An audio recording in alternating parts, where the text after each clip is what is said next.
Hey,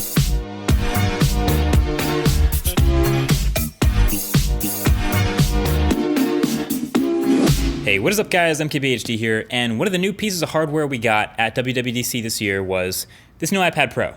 Now, it looks obviously really similar in pretty much every way to previous iPads, so may or may not be worth it, some minor improvements in here. So I asked on Snapchat what you guys wanted to know, and believe it or not, a lot of you actually did want to see a review of the new 10.5-inch iPad. So that's what we're doing. So I've been using it for a little more than a week now, and my previous tablet of choice for when I did use a tablet was the old 12.9-inch huge iPad Pro. This one makes it look huge, but I didn't really use it that often. I use it occasionally for watching videos and general media consumption, nothing too crazy like that. But this tablet has me using tablets again a lot more often.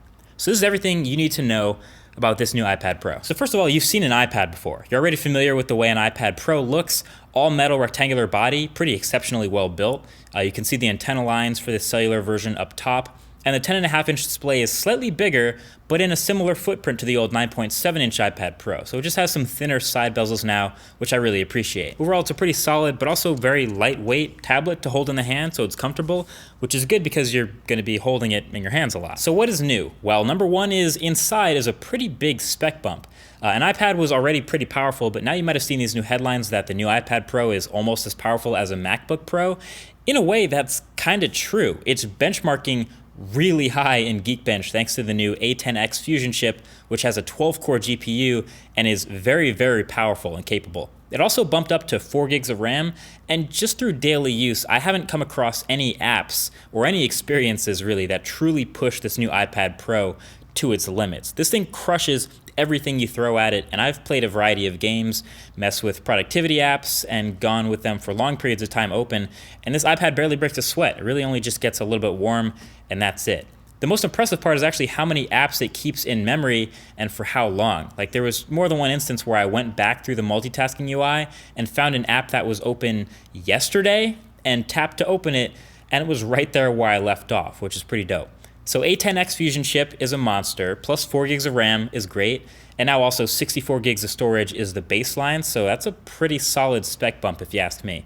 The battery is about the same. Apple claims 10 hours again. I've found that to be conservative, but pretty accurate, usually good for about 2 full days of use, often more though, because standby time is so good. I just wish iPads had quick charging. That's one thing that I feel like they are kind of missing from the hardware. Lightning, wish it was USB-C, but not expecting it, so whatever. But these things charge kind of slow for a huge battery like this, so I wish they had quick charging. It would be a lot more convenient. And then the camera. Yes, technically the camera on the back got a big upgrade as well. It's now running the same 12 megapixel f1.8 camera system as the new iPhone 7, which doesn't mean I'd endorse using it as your main camera or anything, but it's now super overkill in the quality department for some new features it'll support, like document scanning, where it recognizes text and 3D surfaces and can scan documents into the Notes app super accurately and easily. If you want to use the camera for other things, sure, I get it. It'll be an awesome FaceTime camera. It'll take 4K videos with optical image stabilization. Like, it's an amazing camera. It's the best camera in a tablet, but you just won't see me using it anytime soon. Now, the speakers in this tablet, still pretty good. Actually great, because they're the best speakers in any tablet also. It's the quad speakers. This has them on all 4 sides. So if you're gaming or if you're watching a video or listening to music, the entire thing kind of vibrates as this echo chamber. And if you put it on a table, the table starts vibrating. It's loud, it's crisp, it's clear. Great speakers also. But the biggest upgrade and the absolute most impressive new feature of this iPad Pro is the new display. So this screen is better in every way possible. It's brighter, up to 600 nits max brightness, and it has that anti-glare coating and everything, so it's more visible in bright environments. It supports the wide P3 color gamut now, so overall it can produce more vivid, bright colors, and it's still the same high resolution as before, so 264 pixels per inch beyond 1440p resolution. But the real killer is what Apple calls ProMotion, and they didn't have to name it or whatever, but essentially the new iPad display is now capable of a refresh rate up to 120 Hz, unlike every other Apple display on every device ever, which is going up to 60 hertz. So the native speed of everything that's happening on the display is now 60 frames per second instead of 30 frames per second.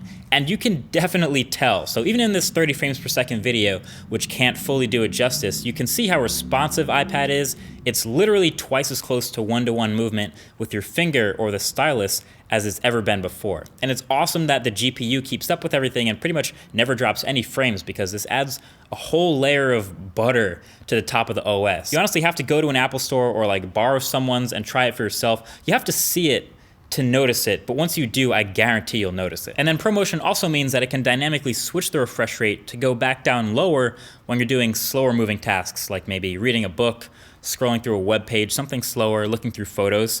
But you won't really notice, because as soon as you start scrolling quickly again, or as soon as you hit that home button and start swiping, it's right back to 120 hertz. So this is awesome. I really enjoyed using it, and it did make a really big difference in my iPad usage experience.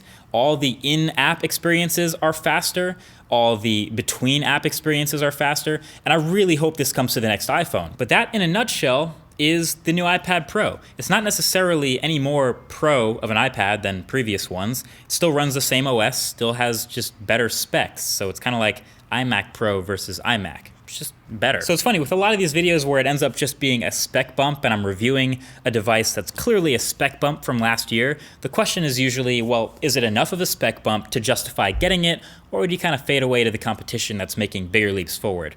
But it turns out with this tablet, there really isn't anything close in terms of competition. You might remember my last video about tablets, which was, are tablets dead? And the honest answer is, if it's not an iPad, it kind of is. Now don't get me wrong, there are some 2-in-1s and some convertibles, not really pure tablets, but those things are better at getting work done and better for productivity, things with actual physical keyboards and things like that. But as far as just a pure tablet goes, great battery life, really great display, best camera in any tablet, best speakers, I would say, in any tablet, arguably best build quality in any tablet, best performance in any tablet.